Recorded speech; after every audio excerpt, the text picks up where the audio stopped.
6, 5, 4, 3, 2, 1.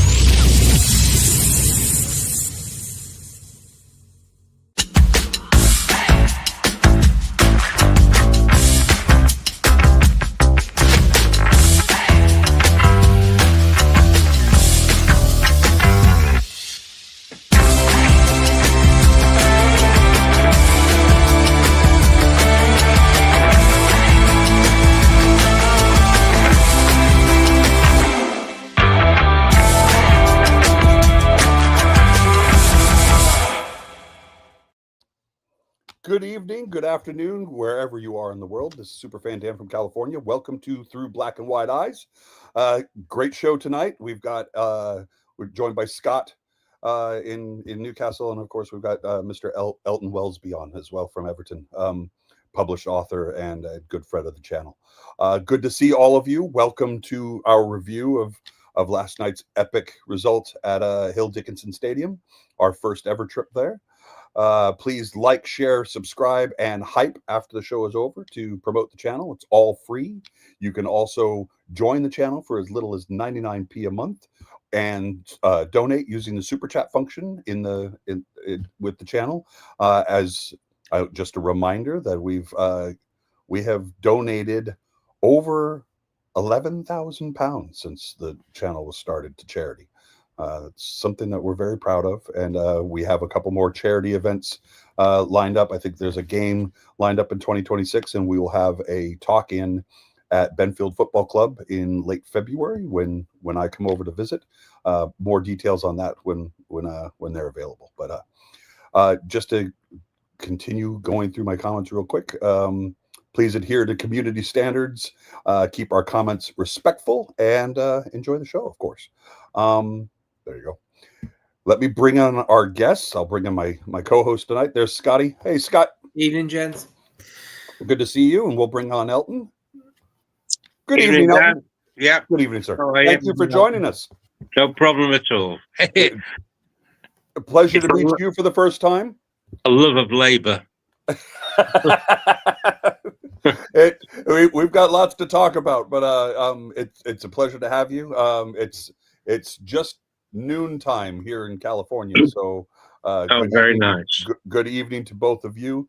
If I feel a little rushed, I'm sorry. We just did a little early birthday celebration for my in-laws. They're off on a trip, so we had to quickly run over to their house, have coffee, and then get back here for me to do the show. So I apologize if I seem kind of manic, but I will calm down, I promise.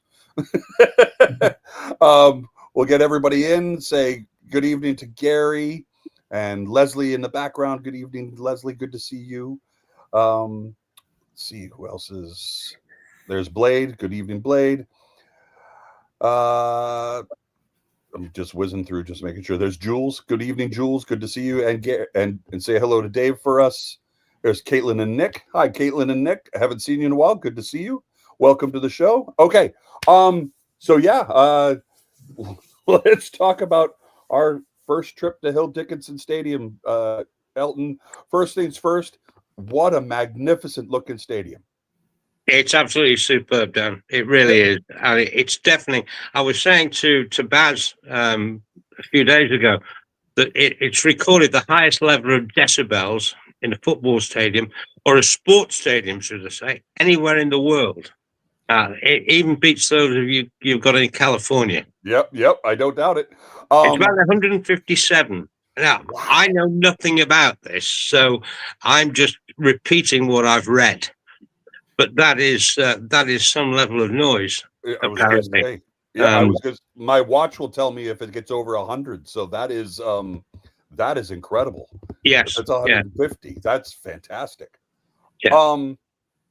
But it didn't do us any good on Saturday. I think you guys, rose to the occasion.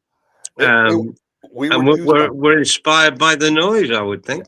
I think so. I think it You, felt you, like we you, were at home. you beat us out of sight. In fairness, we were outplayed from start to finish.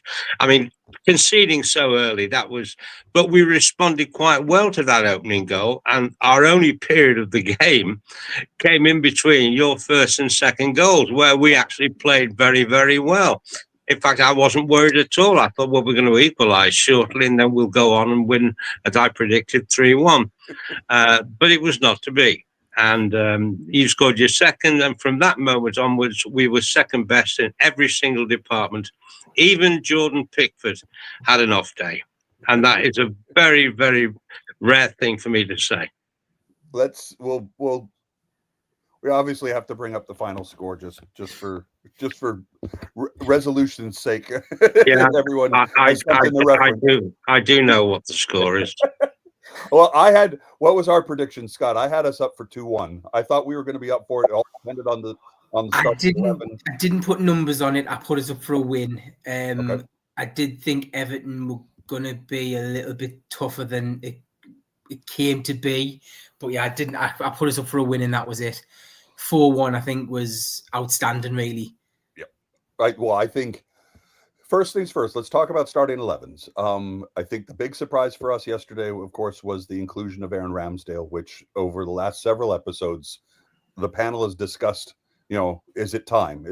Are we ready to see? He's on loan from Southampton. The only time we've seen him thus far has been in the Carabao Cup matches. He's done ever so well. I mean, when he played against Spurs, he had a fantastic game, kept a clean sheet. But after Nick Pope's 2 howlers in the Champions League game against Marseille in Marseille, there were lots of fans asking, "Is it time for Nick to have a rest?" And I think the first clue that we got that something big was coming was the word that Nick Pope had suffered some kind of injury during that match in Marseille. We can double quote, air quote them all, an injury all day long, but to see John Ruddy on the bench and then see Aaron Ramsdale between the sticks, I think that was the first big hint. Also, getting Tino Livramento and Lewis Hall back in the fullback positions, on the flanks, and then seeing Dan Burn move inside and partner young Malik Chow, in defense was a surprise. I think everybody was expecting to see either Fabian Schär or Sven Botman because Dan Burn, honestly, has come in for a bit of stick the last couple of games as well, but he's been playing in his unnatural left back position because of Lewis Hall's absence. I think, did you think that was the right call for Eddie to make, to bring little bit of, I think there was a little bit of mind games going there. I think he was saying, Dan Burn has earned himself a recall to the England squad. And that's based upon his play at center back. And go ahead. I definitely think the mind games with Nick Pope, I think the injury has come at a lovely time for Eddie to go, do you know what it is?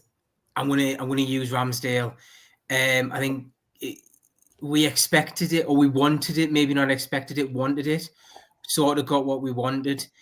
I think we spoke before, like the past few weeks, about the middle two. I'm not really bothered who comes in there because they're all very strong. It's on the left, I think Hall and Livramento on the right gives us something better. It gives us legs. We seem to be able to have an intensity that wasn't there with Dan Burn on the left.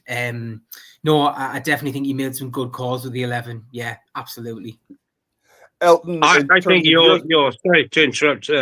Just picking up on what Scott was saying. What Scott was saying there, that I actually thought your fullbacks, both of them, highlighted the deficiency that Everton have in that department. O'Brien is not a fullback; he's a centre half. Although I think personally he's acquitted himself very well this season, having to play at right back. Mikalenko is reasonably solid defensively, but that's it. For me, overall, he is not good enough. But your two guys were making runs behind. They were doing everything. Now, I will temper that just by saying that Nadai and Grealish didn't have their best days, but none of our team did. But I thought your two fullbacks were the stars of the show. And reasonably, that's what we've been saying now for about the last 6 weeks. While they've both been injured, and we've had to put round peg or square pegs in round holes, and that's no shine against Kieran Trippier. He's an excellent right back, but at the same time, I mean, some would argue probably the signing of Eddie Howe's tenure at Newcastle. But he's not getting any younger. He's 35 years old. You know, we've seen some deficiencies there, and he's had to chop change. He's had to make do with the chop change at right forward, at right wing. You know, all during the season. We've been arguing for the last several weeks. Newcastle is doing well in the Champions League because for whatever reason we tend to step up there. We're defending the Carabao Cup. There's every intention there to repeat there. For whatever reason, in league play, we just haven't been able to step up. We haven't been able to make that. And we kept saying our starting two fullbacks have not been available. They've both been suffering from injuries of varying types and everything. But once we start to see those two return to the fold, we'll start to see some improvements. We've also stated that I don't think Eddie Howe has been able to field his best 11 yet, because we've spent 55 million on a forward that hasn't kicked the ball in anger for us, in Johan Wissa. Conversely, were there any surprises in your starting 11, Elton? I mean, Grealish has done a fantastic job on loan for you. Obviously, he's been doing well. Great to have David Moyes back at the club. I mean, I kind of think it's his spiritual home. Would you agree? I'd agree with that. Yes. Were there any absences that were surprising to you? Was that his best available 11? When Dan was hosting this podcast, what was it, Friday? I forgot what day it was now. What happened on Saturdays? I've become disorientated because of that. But no, it was the team I picked. He said someone said they thought Beto would play up front. There was no chance of that. Yep. And I said that Irabunam would come in and replace Idrissa Gana Gueye. So it was exactly the team as I expected, because Seamus Coleman clearly is not fit, so he couldn't play at right back. Other than that, the team picks itself. So no surprise whatsoever. I would be very interested on the back of what happened on Saturday to see the team that Moyes goes for on Tuesday away to Bournemouth, which has got defeat written all over it. But having said that, I can't see too much what else he will do, to be truthful. Yeah. There is the possibility of playing without Gana Gueye, maybe playing three different players in midfield, or two different players in midfield, and moving Jimmy Garner to right back. That is a possibility.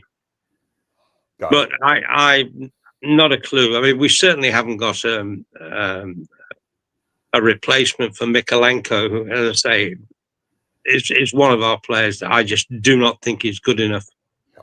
So I wouldn't be at all surprised. I don't think he'll start Irabunam on Tuesday. But other than that, I would think it would be the same again. Got it. We were, Jordan Pickford, for whatever reason, I think we all know the reason, but he always has a good game against Newcastle. He always tends to bring his A game to play against us. And I think that's probably the roots in playing this for Sunderland a long time ago. And of course, being the England #1. When facing the Magpies, for whatever reason, he always seems to put in a good shift. I think we can say that wasn't quite the answer Moyes was looking for yesterday. Just to interrupt you for a second. No, go ahead. Yep. Before Saturday, Jordan Pickford had been directly responsible for 3 goals that we conceded in 3 seasons. Mm-hmm. Now that is a fact. Yep. That's statistic. So now it's 4. because he was certainly at fault for the second goal. But that was the worst I've seen him this. He didn't have that confident air about him that transmits itself to the back four. I don't know why, but I wouldn't swap Jordan Pickford for any other goalkeeper. Yep. None, not one. And I include foreigners as well as English keepers like Dean Henderson and Nick Pope, of course. Yep. So I guess we have to. Let's start with the first goal, only because I was saying to Scott before we went on the air. You're not going to make me relive 90 minutes here. No. What? So we'll start in the first minute. Thanks a lot. But it's important to note that yesterday was a record-setting day for speediest goals scored in the Prem this season. When we go to a pub here, Elton, at 7:00 in the morning. I host Saturday mornings. I host a get together for whatever games are on at our local pub. We put on all of the games, and it's open to everybody, families included. We serve brunch. We have a great time. We were running a little bit late yesterday, and we walked into the pub at 2 minutes after 7. So right after kickoff, and Man City was already leading 1-0. So we got all the games on. I started delving into the statistics, and that's when I started seeing the tweets and the posts that were all saying, that's the fastest goal. Foden's goal scored was the fastest goal in the Prem at this season at 59 seconds. To have Malik Chow, a center back, score his first goal from the club away from home 7 seconds faster on the same day 2 hours later is a pretty important feat, I think. I don't think we can gloss over it. Well, we've covered that. Okay, move on. I think so. In terms of our starting 11, we talked about the defense. I think the big talking point for us was seeing young Lewis Miley come in for Sandro Tonali. Sandro Tonali has been an ever-present in our starting 11 all season. He has been the glue that holds us together. He has been a tremendous addition to the Newcastle squad. He also has, he was playing well earlier in the season in the summer for Italy, but Italy's not been doing so well of late. But he's always one of our bright spots. To see him on the bench last night and see young Lewis Miley come in, we saw Bruno shift. Bruno has been playing the 8 alongside Joe Linton, and Tonali has been sitting in front of the defense. What we saw yesterday was Bruno tending to sit so that Lewis Miley could get forward. And of course, that lent us to seeing Lewis Miley's first goal of the season. And again, we'll just talk about Pickford there for a minute. It was playing pinball in the 18, and it just squirted out, and Miley got his foot to it, and it went right through Pickford's legs, didn't it? Move on. Move on. Okay, can we talk about this one then? Hold on. Can we talk about this one then, Elton? We haven't seen Nick Voltamata, initially brought in as the potential replacement for he who shall not be named, to move to your red neighbors. Who's not having a good season of it at all. Nick he scored today, apparently. I've not seen it yet. I haven't either. Has he? Okay. He scored today, yeah. Oh, so he's scored half as many goals as Malik Chow then. And then he got whipped off about 6 minutes later. He got what? He got whipped off about 6 minutes later. There you go. Did he? Sorry, Scott. I've not seen the game. Nor have I. I only saw a little bit of it. It's not because of my bias against Liverpool either. I've just had things to do then. Better things to do, right, Elton? Yeah. Oh, a lot better, yeah. No, I haven't seen any of the games so far today. What I did hear was Paqueta Paqueta get sent off? He got sent off, yes. Yellow card for challenge. Then he just kept mouthing off at the ref. Weirdly, he just kept going and going and going and going and going. And then he went, that's it, you're gone. Really strange. Really, really strange. I saw a tweet that said the Paqueta red card was even more stupid than, and I don't remember who the comparison was. It was just idiotic. It really was. I was talking about it tonight, and I just don't get why he kept going back at the ref, because even his teammates couldn't calm him down to get him away from the ref, and he was just being sarcastically clapping the ref. And I'm thinking, why are you doing this? You've just come back from a ban, and now you're doing this. Really weird behaviour. As a Newcastle fan, at one point I would have put a bid in for him, but absolutely not. Stay away from him. Well, and he's best friends with Bruno. Leslie with Bruno. Though I can't see how you break up the Joe Linton Bruno bromance there. But no, I you could tell the cynics will say that he was trying to get himself sent off because it's no secret he wants to leave West Ham. He wants to leave the sinking ship. That's I was going there. Yep. Yeah, nail on the head there. I said the same thing. I was going to say the same thing, Elton. I think you could tell that Paqueta is frustrated. I think that he doesn't see a future at West Ham. Like you said, he's looking at trying to jump off the sinking ship. I think Nuno has his work cut out for him there. He didn't even acknowledge him, Dan. He didn't even acknowledge him. Yeah. Oh, when Paqueta came off, or he didn't even acknowledge him. He may be out of Nuno's thinking now at this point. Yeah. He might just say, you're a liability. Just putting you on the pitch at any time is going to cause us problems. So, the sad thing is, the way football is nowadays, you can't stick him in the reserves for the rest of the season. Right. That won't happen. Not there's a reserve league anymore, isn't it? But it means that he will probably get his move in January. Which, if he's orchestrated it, especially by getting sent off and contributing to a home defeat, then there's no excuse for that. It's diabolical. And I would hope that will put off any potential, buying club, really. Say, do we really want a character like this in our team? Well, I would. I think the unfortunate thing is, we've just had two other unsavory characters get their moves as well in the summer. Is this another way is this the way it's going to go in January as well? It's a sad space for football. Oh, you mean after Isak and Wissa, those two, which of course we were party to both, which doesn't make us look all that great. Newcastle in January, isn't he? Oh, to unite him and Bruno and Joe Linton, we'll have the Brazilian trio, and then we'll start playing Tonali at right back or something. Craziness. No, as I was saying, Nick Voltemata was brought in at the end of the transfer window on deadline day. He had a fantastic Euros earlier in the summer.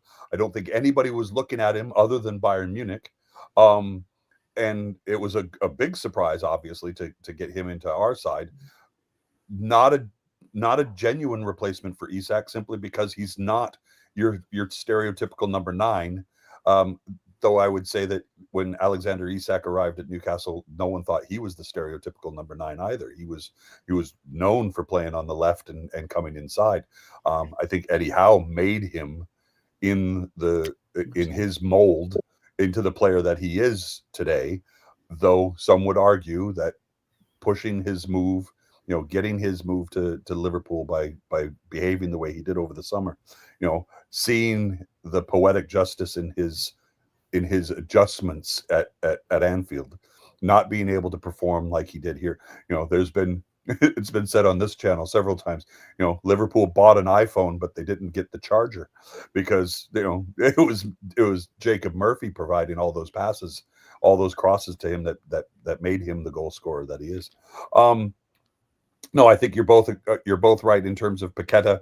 I think he is desperately looking to get out of West Ham. The question is, I don't see an English side going for him. I could see a team on the continent possibly coming to get him, because there are several clubs over there that will pay stupid money for a player of his caliber, regardless of his character or his behavior. They just want the skill set. So, but speaking of skill set, I'll come back to Nick. We have seen Nick Voltemata score all kinds of goals since he's come to Newcastle, and scored, not a player not known for scoring with his head. He has now scored twice with his head for Newcastle, and now for Germany as well, for the first team. Has put himself in contention for the World Cup squad next year in the Americas. He hasn't scored in a little while. It's been a few games he hasn't scored for Newcastle. So to see Elanga get forward, get enough of that ball. I mean, and that was another one that was where Mikalenko, I think, just kind of made a hash of it, and Elanga got right by him, was able to get down the touchline, and I wouldn't say that was a fancy cross, would you, Scott? I mean, it was kind of it was opportunistic, if anything else. Opportunistic, and I'm going to say his vision. I think he knew somebody was going to be coming in, and I think he's been coming under so much stick recently. I'm so glad that lad's finally got an assist, and it might just give him a little bit of confidence that he needed. And it's not really what I expected of Everton's defense, to be honest. It was so Elton would. I can't say I wouldn't. I can't say I promised you we wouldn't go minute by minute, but let's talk about that goal. It was just before the half. It was an injury time or added time of the first half. What did you make of it? As you said, after the second goal in, I think all the heads went down in your side. What did you make of that Voltemata goal? I mean, you would think that Jordan Pickford would have stood tall. I just thought him challenging 6'6" Nick coming at him, and with that delicious lob. I mean, it was right over, and I mean, there's no way that Pickford was going to be able to get to it. You're taking a piss. No. Move on. Well, how was your halftime, Elton? What did you do with your halftime yesterday? I nearly had a drink for the first time in 2 years. No. Hey, I commented to somebody at the pub yesterday. I said, because there were several times during the game in the early stages that we didn't see the precipitation coming down. We didn't see the rain coming down. I didn't realize that it was raining as heavily as it was inside the stadium. I thought the design of the stadium was it's raining in here now. I thought the design of Hill Dickinson not only kept in the sound, but also was keeping the heat in, or something like that, because Dan Byrne was drenched, and I didn't notice the rain. It wasn't until that third goal that I saw the rain coming down. It was just something else. I think going into halftime, Scott, I think I was surprised. I was genuinely impressed, but also surprised that we were as dominant as we were. Given we didn't have a lot of the ball either. So go ahead. I mean, we've been seeing for the past 3 away games now, the intensity is not there, the killer instinct's not there, and it was just there last night. It just seemed to click. And I don't know what you think, Elton, but I think you guys struggled with the physicality of us. We struggled with everything. It was just a bad day, you know? Yeah. I mean, we've had them like Brentford and West Ham, and, we've had them days. I just think our physicality, and we just seem to be switched on, which we've been asking for, Dan, for weeks now, away from home. Well, and there was a lot of comments about our green kit. Obviously, we come into a bit of stick on for the green kit, obviously, because of who our owners are. There's always that illusion that we have to wear that particular shade of green, and there always has to be that particular shade of green in every one of our variant kits since the takeover. So there's been a great deal of consternation with our performances in that green kit. So I also commented to somebody, when we've seen the green kit, I don't think we've seen the green shorts as well. We've seen white shorts normally. Normally, yeah. So it was interesting to see us all decked out in green and all green. So it's not the shirt, it's the shorts. It's the shorts. That's it. It's not the shirt, it's the shorts. It was just, I like you said, I think everybody in our side played with confidence yesterday that we haven't seen in the past few weeks. We've been screaming for it. We've been saying over and over again, we know that there's players in there. We've seen them. We've seen these players play better than they have recently. I don't know if it was the return of both Tino and Hall to the defense. I don't know if it was moving Dan Burn into the center with. I don't know if it's Malik Chow coming in for the concussed share. It was the two fullbacks. Believe me, it was the two fullbacks. Yeah, I agree, Elton. I think we play a style that requires overlaps from the fullbacks, and we have not seen that capability. We play with inverted wingers, typically, Anthony Gordon on the left and a cast of characters on the right. We don't know which one gets on from week to week, but the both of the wingers have a tendency to come inside and play on their favored foot, and then we see the fullbacks tend to overlap. We haven't seen that in several weeks. We've been screaming for it for several weeks. We were saying wait until we get Livramento and Hall back.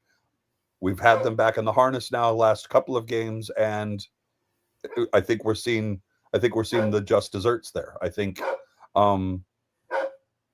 Tino has been a revelation, whether he's been playing at right back or left back, but we've come to expect that from him.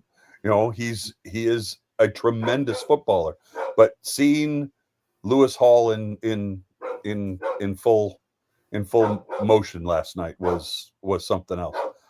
What? Go ahead and talk amongst yourselves for a minute. I've got a dog that's at the door that wants to come in, so give me just a second. Go ahead. I mean, Elton, I tell you who I did find really tasty last night. That Dewsbury Hall. He's got potential, hasn't he? He's got more than potential. He's a very, very good footballer. He was terrific with Leicester, and he played in every one of Chelsea's games when they won the Conference League. He played in every single game for them, but he hardly got a start in the league. So we were delighted to have him. He had a little bit of an indifferent spell earlier in the season where he was sort of asked to play a number 10 role, and it didn't suit him. He's a box-to-box player, very good in transition. He will carry the ball from his own half into the opposition half before he then opts to play in either Nadai, Grealish, or possibly even Jimmy Garner. So he's a very intelligent footballer. He scored 2 goals in 2 games now, both of them exceptionally well taken. I thought the one against you, actually, on Saturday was a brilliant bit of football. So he is, for 30 million, he's a bargain. Yep. He'll be a key player for Everton for a few years, yeah. Let's talk about the VAR incident with was it Barry who I thought that was harsh. I thought the handball ruling was harsh. Everybody in the pub watching the game said for us that was a goal, because it was clear that as he's going up, that the ball ricocheted off of him and hit his hand. So for me, it was ball to hand, not a handball. Dan, I do not know what handball is any longer. I haven't got a clue. Back in the day when I was presenting on television, it was simple. If it was deliberate, it was a penalty. If it was accidental, it wasn't. But now I haven't seen the rule on paper, but as it was interpreted on Saturday by the commentator or the co-commentator, whoever it was, or maybe afterwards, I can't remember, it said if the ball hits the hand and a goal follows, the goal cannot stand. That's the way it was interpreted to me and everybody else watching on television. And I just think I personally think it's a load of rubbish. I agree. No, if you can't help it, what are you supposed to do? I would say the difference between Barry's handball call and Virgil van Dijk's call the other night, for instance, I think that's as plain as day as it can get. Virgil van Dijk's hand was in the air and he blocked it with it. That's different. Well, but that's what I'm saying. This was almost a ricochet, wasn't but that's what I'm saying, Elton. That's how clueless this has become. But I say, according to the laws, which I haven't seen written down, but the way it was explained at the time was that if the ball hits the hand and then drops and a player knocks it in, it cannot be a goal, whether it's deliberate, accidental, or whatever. It can only be one of those two when you think about it. That's what Jules was saying. Yep. But there's absolutely no chance that was a deliberate handball. No, agreed. Yeah, I just like. And it was a shame. It wouldn't have affected the outcome if that's you try to appease me in some way. It wouldn't have affected the outcome at all. What it might have done is given Barry a little bit of confidence, because on Monday at Old Trafford, he won more headed duels than any other centre forward in the Premier League this season in any game, and that was 14. So he is starting to contribute, but he doesn't look a goal threat, and he won't until he gets his first one, however he gets it. Otherwise, he'll just continue to be a toothless centre forward.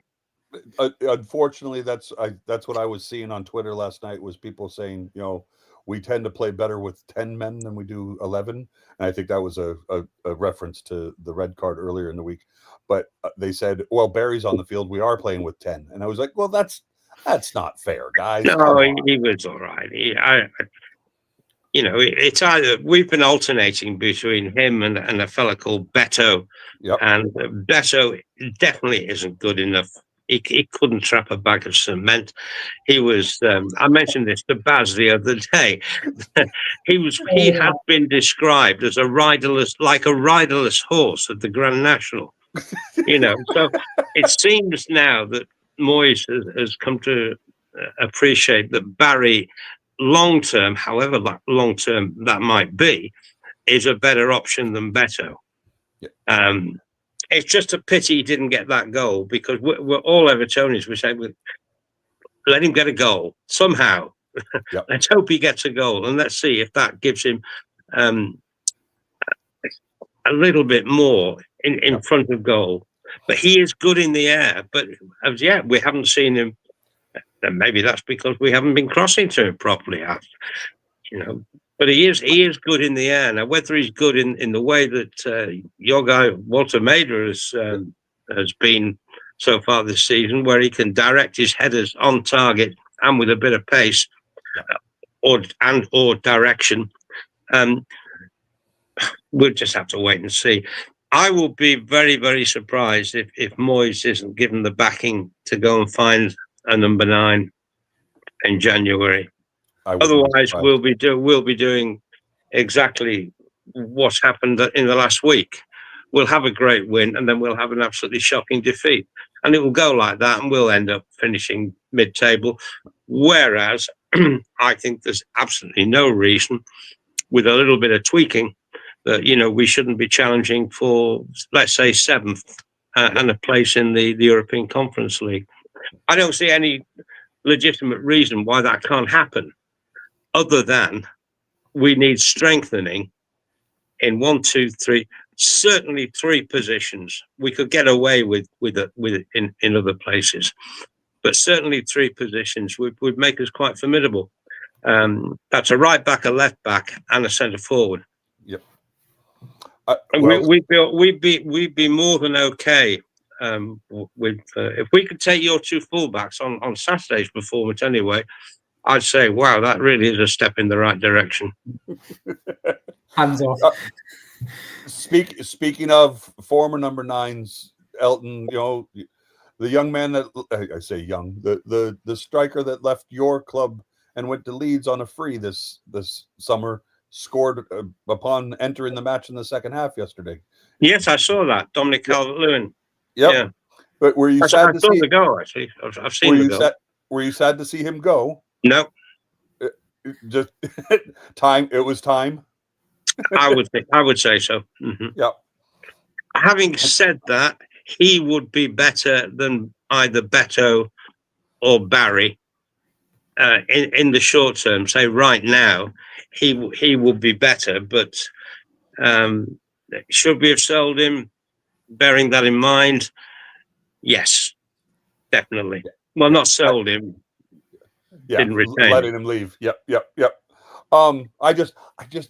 I thought the Barry incident was harsh, and I just felt for the lad when he went off because it was harsh. It was harsh to have that goal disallowed. I don't think there's. I mean, if you notice that, which I did, when he scored, I mean, he went ape. I mean, he went absolutely crazy. He's got his goal, and then when he saw it was disallowed, there was a close-up of him. When he saw it wasn't going to count. Oh, crikey. It was like multiple deaths in the family. Yep. You know, so I think that's probably why Moyes brought him off, to be honest with you, because well, he's not going to give us anything, you know. Yeah, his confidence is in the toilet now. Yeah. Oh, totally. Yep. Well, and you saw that when he went immediately to the bench, and then he wasn't even watching the match anymore. His head was down behind. He was in the second row of the bench, and the first players, his head was down and wasn't even. He was looking at the floor. He wasn't looking at the pitch anymore. Yeah, well, you know, I can, and that's good. That shows he cares. You know, rather than sitting on the bench next to a couple of mates laughing and joking, it's like everyone going mad at bloody Garner Gay tapping Michael Keane on Monday night. Yeah. Nothing wrong with that. Nothing wrong with it. Shows they care. Yep, agreed. So that sort of thing happens on the training ground at all clubs. Yeah. You know, once or twice a week. Yeah. It's just that it's very rarely seen, you know, in match conditions. Well, but it was nowhere nearly as bad as was it your lot, wasn't it? Yeah. Boyer and Dyer. Boyer and Dyer throwing haymakers. Yeah, well, it was nothing like that. No, nothing. No, it was. I think all three of us can sit here and we can talk for hours about refereeing consistency from game to game to game, from league to league to league. There just doesn't appear to be any. There shouldn't be any inconsistencies now. Agreed. There shouldn't be mistakes because in the Premier League they've got VAR. Yep. VAR is the biggest insult that footballers have had to endure. Yep. I would. It won't happen, but personally, I would just get rid of it. Yep. Kick it into touch. Let referees make mistakes. At least they're honest mistakes. 100%. But now you've got the benefit of somebody in a little place in Stockley Park having the benefit of 6, 7, maybe more replays of an incident and then making the wrong decision. That is unforgivable. Agreed. That is inconsistency. I like the goal line technology that's now available. That's fine. To see the ball go completely over the line, so that we don't get the hash of is it the round of the ball that's fully crossed the line? I like having that definitive answer, but I 100% agree with you that you see when a VAR corner just needs to go. Yep. You see when a corner kick is being taken now, the ball is always outside the quadrant. Yep. But the overhang of the ball is in line with the quadrant, so that's fine. That fooled me for a while. Yep, agreed. I have been one to be yelling at the screen in the pub saying it's not even on the line, and they said, "Well, that's right, here of the ball." So yeah, no, I'm with you there.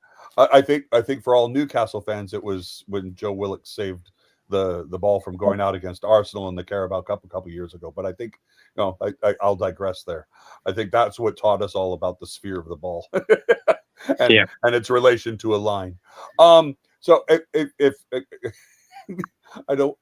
I have media assets that I can bring up, but Elton has been so kind. We have to talk. We have to talk about the young men are from Germany, Malik Chow. First of all, I think he is just greatly enamored with the chant that the Newcastle fans have created for him.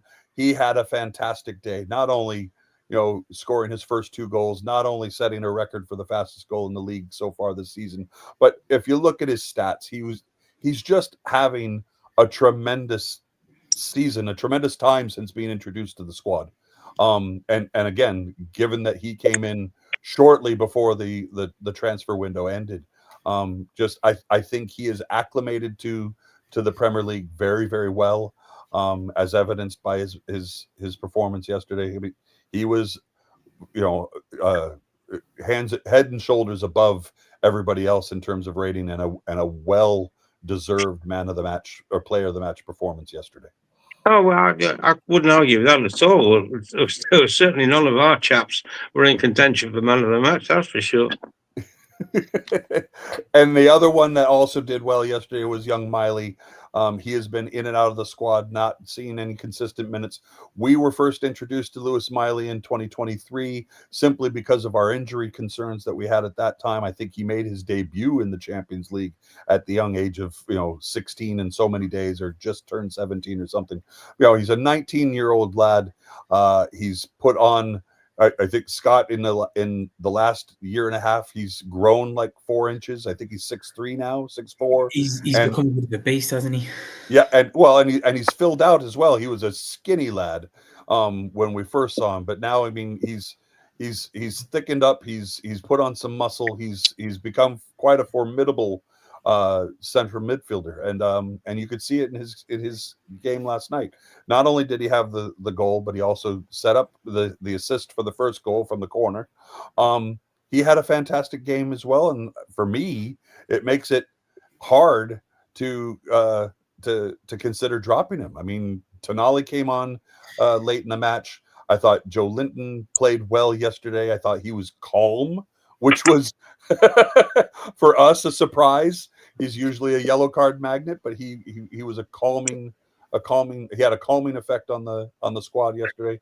But I think, as Elton has said it. Wait, hold on. Wait, I'm trying to get the. We were talking about Bowyer and Dyer, the boxing match. Ding ding. Let's see. Milan fans are still saying he's not that good. Speaking of Chow, I think, as Elton has already alluded to, and we've spoken a number of times during the show tonight, it yesterday really was about these 2 young men.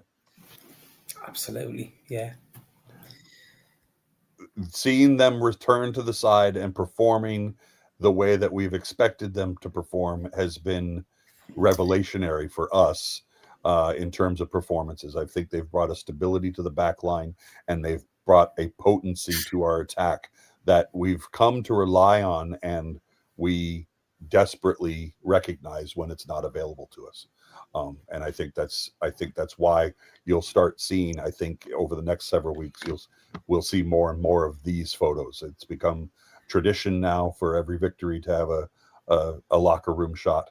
But yeah. I mean, what's telling me here, Jacob Murphy didn't get on the pitch last night, but look at that smile on his face. The camaraderie in that dressing room right now, I think, is about as high as it could possibly be. And having all of our pieces available to us, I think, has gotten everybody, smiling. And the one that I'd like to point out the most is all the way over on the right. That's our director of football, Ross Wilson, who came to us from Nottingham Forest, and even he was in the dressing room last night. And you could see that our club is, after the disaster that was this summer, we're finally pulling. I think everybody's hands are on all hands on deck, and everybody's pulling in the same direction. We seem to have got a nice thing going now, don't we? We seem to be sorting the top out. The pitches seem to be sorting again. I'm just going to go back to Joe Linton last night. The Joe Linton of old, he was pinging it around, he was running in, he wasn't making stupid challenges, he was calm. We haven't used that word for weeks. Do you know what? He was fantastic last night. Yeah, brilliant. Unreal. Lewis Miley, like you say, has put a bit of meat on. And now you can bring him on, and we've got another option there now, which is fantastic. I like seeing we have options in central defense. I see we've got options across the midfield now. We're spoiled for choice when it comes to our wing play and our central midfield options. The one area that we continue to have problems with, well, two areas that we continue to have problems with, is up front, and that's because we only have Voltamata at this point with Will Asula's injury and Vissa coming back from injury himself, and left back where we really have no alternative to Lewis Hall, and that's been made apparent, over the last several weeks. Dan Byrne is a formidable defender. He is not a left back. And at 33 years of age, he's not getting any faster, even though he has 9-foot legs. He's not getting any faster. He's not a left back. He is imperious when he's at center back. I think I think we just need to be looking for some backup in terms of left back for us. I think in this winter window, and I think looking for another backup forward for us. And unfortunately, that puts us in direct competition with Elton's Everton, because they're looking for they're in the market for the same kind of player, the same type of players. He's already identified left back and center forward as options that they need to be looking for. Elton, do you see Blade's question there? Do you think Tonali would have started for us if Gaiagana was available for you? I haven't got a clue on that one. I've really no idea why he was left out. He's a player I admire, actually. I quite like Tonali. I said to Baz last time I was on, I think you Tonali, Guimaraes, and Joe Linton, a terrific threesome. So I was surprised Tonali didn't play. Now, whether that was because of Idrissa Gana Gay not being it, if it was, 10 out of 10 to Eddie Howe, because it certainly worked. He's the only Evertonian who would have been delighted last night.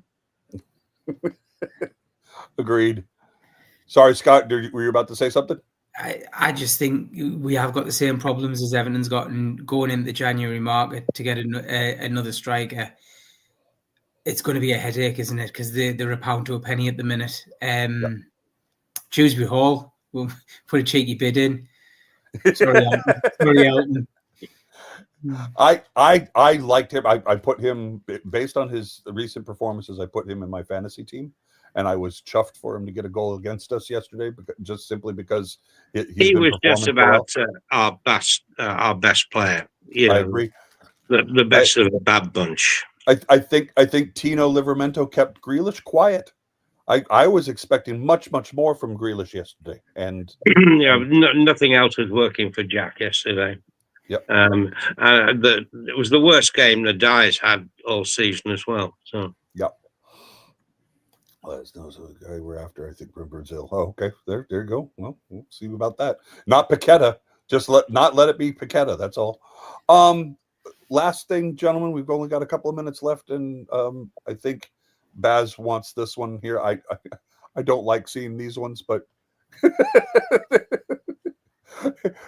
maybe we've finally broken the curse of the green kit and the away curse at the same time. So we'll see what comes of that. What does your fixture list look like coming into the holiday season, Elton? Well, the only one I'm certain of is we've got Bournemouth away next on Tuesday night, which has got defeat written all over it. Unless, of course, we go down to 9 outfield players and, then we might have a chance of nicking it 1-0. No, seriously, we could win that. We could win that. It's unlikely. But if we play with the spirit, determination, and ability that we showed at Old Trafford on Monday night, then we'd have a chance. Yeah. Yep, I agree. We've got Spurs. We welcome Spurs at St. James's Park on Tuesday night, and we have over the last several seasons when Spurs have come to Tyneside, we've had their number. But then again, what we've seen so far in the league this season is it really is any club's day on any given day. It's been so topsy-turvy for everybody. I mean, we turned Man City over the other night. I think from a neutral's perspective, who's just a football fan who watches Premier League football, I would think they're saying this is the best Premier League season there's ever been this far up to now. Agreed. Yep. Yeah, just the tightness of everything. I mean, like we were in 14th yesterday, just 3 points. We're only 5 points out of 7th or something like that. So just one 3-point match yesterday brought us up to 11th. We do Spurs on Tuesday. They're in 10th right now. We do them. We could be in 6th by Tuesday night if all other results go our way. It's been so topsy-turvy and fun to watch. I don't think any of us expected to see Forest languishing the way that they've been doing. They'll be fine. So don't worry about Nottingham Forest. Even though they couldn't even score today, they'll be fine. The one I don't think anybody's surprised about is Wolves, only simply because everything for them has gone pear-shaped. They lost several of their best players over the summer. The manager, just for whatever reason, I think from a survival perspective, the club that really needs to do some very intelligent business in January is West Ham, because if you took Jared Bowen out of that side, then you'd say relegation certainties. Yep. But as long as they've got Bowen, they've got a chance. But then, with what Paqueta did today, things like that shows you there's something wrong at that club. And I've got time for Nuno Espirito Santo. I think he's a good bloke. Agreed. I do too. I think the club is run. I think the way the club is run is a shame. Yeah. And shameful. Yeah. And I don't see too many people crying if West Ham did get relegated. It will be good riddance to those people who run it. So the next two questions I could say are, I could ask is, could you see someone coming in and making a cheeky bid for Jared Bowen? Would Jared Bowen even consider it? Same thing with James Ward-Prowse. James Ward-Prowse is, he was what made Southampton tick for so many seasons, and for him to go to West Ham, one was, a big change for him, but I think also he was expected to have more of a part of their performances, and he's been a bit player. In James Ward-Prowse's case, it's very interesting to see what sort of relationship he has with David Moyes, and if indeed David Moyes feels that he needs him. Right. But I would have thought that's more of a possibility than Bowen. I would think if Bowen somehow got out of West Ham in January, I think that the board there would have to walk around with minders. They'd be targets. They really would. Yep, I agree. You hit the nail on the head. He is really the only positive thing going at that club right now, and I'm convinced of it. Well, and Nuno, of course, like you said, I think Nuno, given the resources, I think Nuno could put it back together. But if there is obviously some malaise in the dressing room, as the problem there, it's quite clear to me that the manager, whoever that's been, the head coach, whatever you want to call him, hasn't been making the signings. Yeah. Since David Moyes has left. Yeah, agreed. They've had nothing to do with who the club signs. Yeah. So I don't know who the director of football is at West Ham, or whether it's the board. I've not a clue, but I'm pretty sure it's not the manager.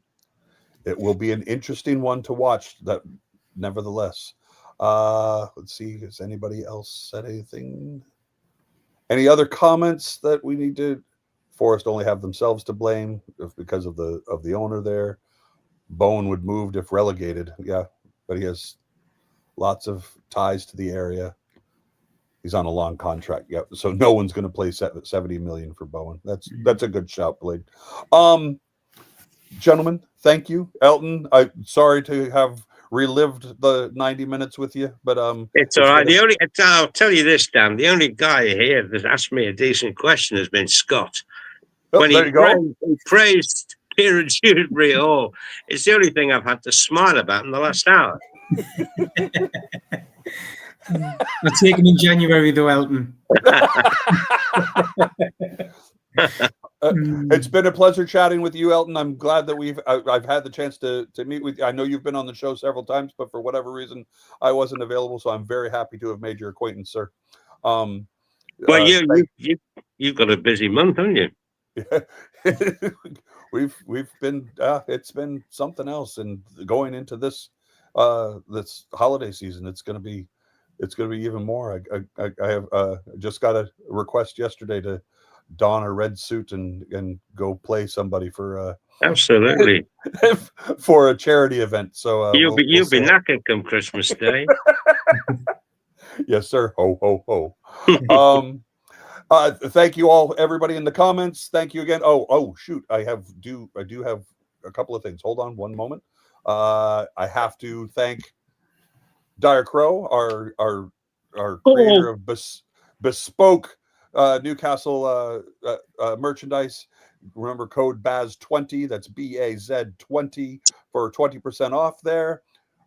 The multi-award winning Geordieland experience. Again, if you are going to be making a trip to the northeast of England anytime in the near future, other than St. James's Park, don't know anything about the area, reach out to the Geordieland experience. They'll set you up and take you on a tour of the area and show you all the good things to see and do.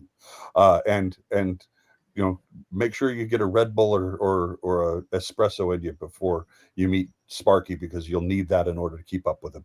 And then, of course, over there in Wallsend, we have Prince Charming, a wonderful merchandise shop that's got Toon-based merchandise, also movie and music paraphernalia. They're over in Wallsend, and they will also be sponsoring our talk-in at the end of February when I come over. And I think that's, what was this one? Yep, there, as you can see, movie and music merchandise there. I was going to get it. I was going to hear it from Baz if I didn't mention the sponsors, and I almost forgot. So, gentlemen, thank you again for a lovely evening. Elton, always a pleasure.